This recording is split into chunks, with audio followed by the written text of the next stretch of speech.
भारतीय जहाज पर हूतियों का ये हमला हुआ। दरअसल पेंटागन से एक बयान जारी किया गया जिसमें इशारा दिया गया है ईरान के ऊपर। कहा यह गया है कि ईरान के द्वारा ही ये सब कुछ किया गया है, लेकिन समुद्र में भारतीय जहाज पर आसमान से जो हमला किया गया, भारतीय सीमा के अंदर आकर के अब पूरी तरीके से सुरक्षित, और माना जा रहा है कि कल तक यानी कि 25 दिसंबर तक ये जो जहाज है वो मुंबई तक पहुंच जाएगा। लेकिन मर्चेंट जहाज एमवी कैंप प्लूटो पर ड्रोन से हमला कर दिया जाता है। अब सवाल ये उठता है कि इसके पीछे कौन, तो इसका जवाब भी कहीं ना कहीं इशारों में मिलता हुआ दिखाई दे रहा है। पेंटागन के जो बयान सामने आ रहे हैं, वहां से जो बयान दिया गया है उसमें एक इशारा दिया गया है कि ईरान की तरफ से यह हमला किया गया है, लेकिन भारतीय तटरक्षक दल और एयरफोर्स इसमें पूरी तरीके से मदद देता हुआ दिखाई दे रहा है। उमा हमारे साथ एक बार फिर से जुड़ चुके हैं। उमा, क्योंकि ये जो हमला हुआ है ये बड़ा सीरियस इशू है, और जहां एक तरफ युद्ध की परिस्थितियां बनी हुई हैं, इस बीच पेंटागन का ये बयान कि ईरान की तरफ से हमला हो सकता है, तो ये बड़ा गंभीर है।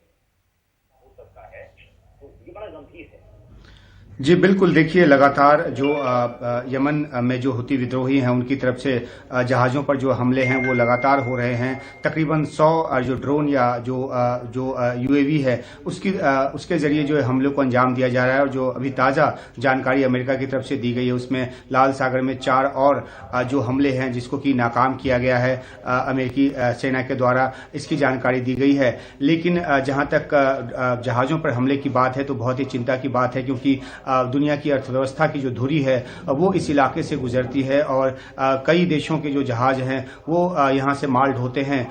कई तेल कंपनियों ने इस इलाके से माल ढुलाई जो है वो उसको रोक दी है, जिससे कि तेल की कीमतों में इजाफा होने की जो आशंका है वो बढ़ गई है। तो दुनिया की अर्थव्यवस्था पर इसका बुरा असर पड़ेगा। लेकिन जो हमला कल हुआ और जिसमें भारत आ रहा एक जहाज जिसको में की आग लगी, उसको वापस मुंबई की तरफ लाए जाने की सूचना है। कोस्ट गार्ड के ट्वीट के जरिए इस बात की जानकारी जो है वो दी गई है। ये असेसमेंट किया गया है कि उस जहाज को कितना नुकसान पहुंचा है, और जाहिर सी बात है कि जब ये हमला हुआ उसके बाद जो मैरीटाइम रेस्क्यू कोऑर्डिनेशन सेंटर है उसको जानकारी मिली, तो उसकी तरफ से जो एक जहाज है विक्रम इंडियन कोस्ट गार्ड का जहाज विक्रम, उसको वहां भेजा गया और उसकी निगरानी में जो जहाज है उसको वापस लाया जा रहा है।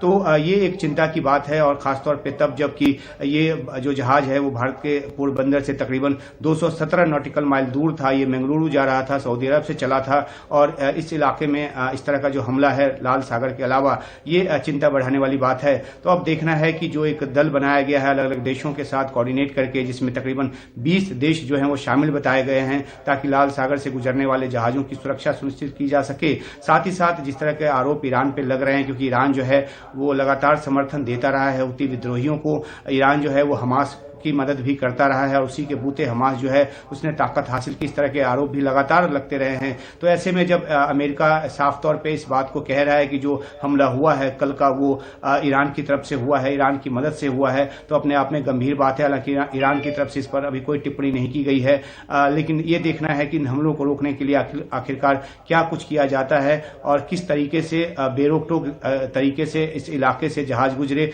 उसको सुनिश्चित किया जाता है।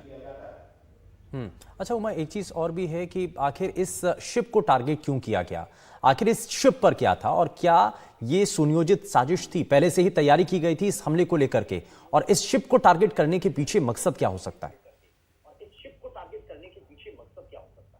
जी देखिए, इसकी पृष्ठभूमि ये है कि जब से इजराइल हमास जंग शुरू हुआ है उसके समर्थन में, गाजा के समर्थन में, हमास के समर्थन में जो हुथी विद्रोही हैं उन्होंने उनकी तरफ से जो लाल सागर से गुजरने वाले जहाज हैं उन पर हमले किए जा रहे हैं। एक हमला, सबसे शुरुआती हमला जो है वो एक इजरायली ओन्ड जहाज के ऊपर किया गया था, और इसके अलावा हमने देखा कि किस तरह से एक नाटकीय वीडियो भी आया था जिसमें हेलीकॉप्टर के जरिए एक जहाज पर उतरकर उसको कब्जे में लिया गया था हुथी विद्रोहियों के द्वारा। तो हुथी विद्रोहियों की लगातार कोशिश इस बात को लेकर है कि जो गाजा में जो हमले हैं वो रोका जाए, और इस बात की मांग करते हुए ये भी कहा गया है कि अगर ये हमले नहीं रोके जाते तो लाल सागर से जहाजों का गुजरना जो है वो रोक दिया जाएगा, और जाहिर सी बात है कि इसका जो बुरा असर है वो दुनिया की अर्थव्यवस्था पर पड़ेगा।